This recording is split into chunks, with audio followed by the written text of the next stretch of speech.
mau kasih gambaran aja Bapak Ibu sekalian mengenai angka. Angka itu nggak bohong lah.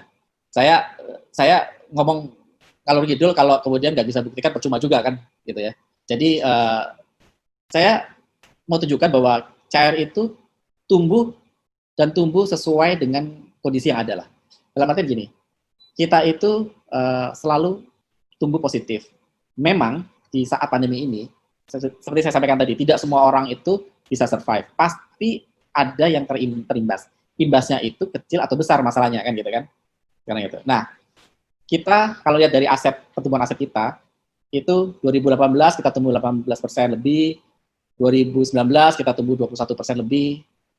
Kita sedikit kena guncangan di tahun ini, kita itu terkoreksi pertumbuhannya minus 1,79% lah. Yang di kotak merah itu statistik OJK di bulan yang sama untuk seluruh asuransi. Gitu. Seluruh asuransi, yang namanya juga marketnya lagi turun ya, kondisinya lagi kinerjanya lagi jelek. Nah ini rata-rata industri itu turun 10,3%. Kita turun 1,79%. Mei kita turunnya lebih kecil lagi, lebih kecil lagi, berarti minusnya lebih kecil, berarti itu improve Pak ya, Bapak Ibu sekalian ya. Jadi ini saya cuma ngasih gambaran kalau kita dibandingin dengan asuransi secara average, secara rata-rata. Jadi ya kita pasti juga terkoreksi, istilahnya berimbas juga. Karena kalau nggak berimbas itu malah aneh Bapak Ibu sekalian. Kalau nggak berimbas itu berarti dia mungkin bukunya salah menyajikan atau salah ngitung gitu.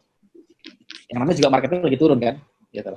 Cuma kita biasanya tidak separah rata-rata industri.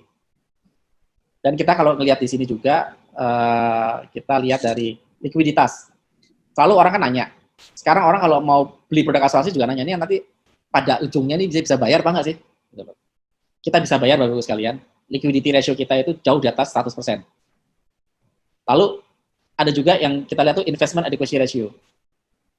Itu juga kita selalu di atas rata-rata industri. Jadi investment adequacy ratio itu adalah kita punya investment itu bisa nggak buat nutup semua yang nantinya kewajiban kita, pada saat produk itu jatuh tempo, atau produk itu mau di-redeem, atau produk itu mau di-surrender. Jadi ada kalau Pak Kuku di sini yang aktuari kita itu, chief aktuari kita ngitung technical reserve, itu cadangannya. Nah, investmentnya itu dari tempat saya itu dilihat cukup nggak sih buat membayar kalau misalnya customer itu atau nasabah itu memerlukan uangnya kembali. Dan saya bilang cukup Bapak Ibu sekalian. Angka yang membuktikan di sini, yang paling bawah yang saya kotakin itu industri average-nya, rata-rata industrinya. Rata-rata industri kita dari tiap tahun selalu di atas. Dari tahun 2018 rata-rata industri 110, kita 132. Rata-rata industri tahun berikutnya 112, kita tetap bertahan di 132. Lalu tahun ini pun turun sedikit, ya karena juga rata-rata industri juga turun. Tapi kita selalu menjaga di atas rata-rata industri. Ini yang menunjukkan bahwa kita itu sangat sehat Bapak Ibu sekalian. Jadi, next.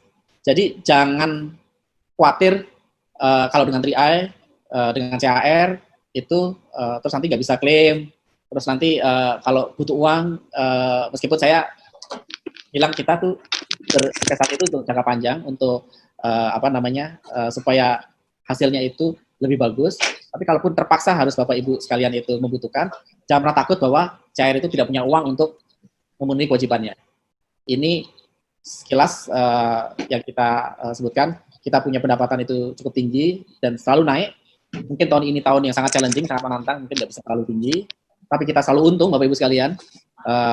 2018 111 miliar, 2019 naik 2 kalinya. Gitu. Total aset kita juga selalu tumbuh, Bapak Ibu sekalian. Kalau kita mau kemudian berbisnis 3i, kenapa kita milihnya 3i dengan Sentral Asia Raya? Gitu? Ya, karena memang saya sebutkan tadi, Sentral Asia Raya itu berbeda dengan asuransi lain. Selain kita part of the group, Salim, itu di nomor 4, kita juga menjaga sekali kondisi keuangan CAR, kondisi investasi kita, sehingga kita jangan sampai kita merugikan nasabah kita. Jadi kita sangat mengedepankan prinsip kehati-hatian. Nah, saat ini kan memang banyak banyak yang kemudian mau meniru 3i gitu loh. Asuransi itu banyak yang mau ikut-ikutan punya kayak 3i gitu loh. Tapi saya tekankan lagi, kenapa harus 3i-nya CAR? Nggak tahu ada berapa i lagi yang nanti beredar di market gitu ya. Karena CR itu beda. Dan saya mau kasih 5 poin di sini. Kenapa CR itu beda dengan mereka-mereka asuransi yang nyuwun sewu nih, bermasalah saat ini, dan ini memang masalahnya banyak. Di YouTube itu Bapak Ibu sering lihat banyak masalah, ada yang udah sampai ranah ke pengadilan, ada yang masih diproses, ada yang masih ada di PKPU gitu, ada yang pokoknya saya nggak usah nyebut siapa, tapi Bapak Ibu sekalian tahu. Nah, saya hanya mau menekankan apa bedanya. Bedanya itu adalah satu, tipe instrumen di portfolio. Kami di CAR itu sangat berimbang antara portfolio kami di saham, obligasi, deposito, dan properti dan lain-lainnya. Sementara kalau Bapak Ibu lihat di beberapa asuransi yang bermasalah saat ini, itu pasti terjadi ketidakseimbangan karena mereka terlalu banyak menaruh portfolio mereka itu di salah satu instrumen, dan instrumen itu tidak stabil. Ya, instrumen itu tidak stabil atau tidak liquid. Kalau semuanya ditaruh di properti, ya properti kalau mau jual kan susah. Pada saat kita harus bayar klaim, kayak tadi Dok Sri harus bayar klaim gitu. Saya kan harus menyediakan uang ya gitu loh.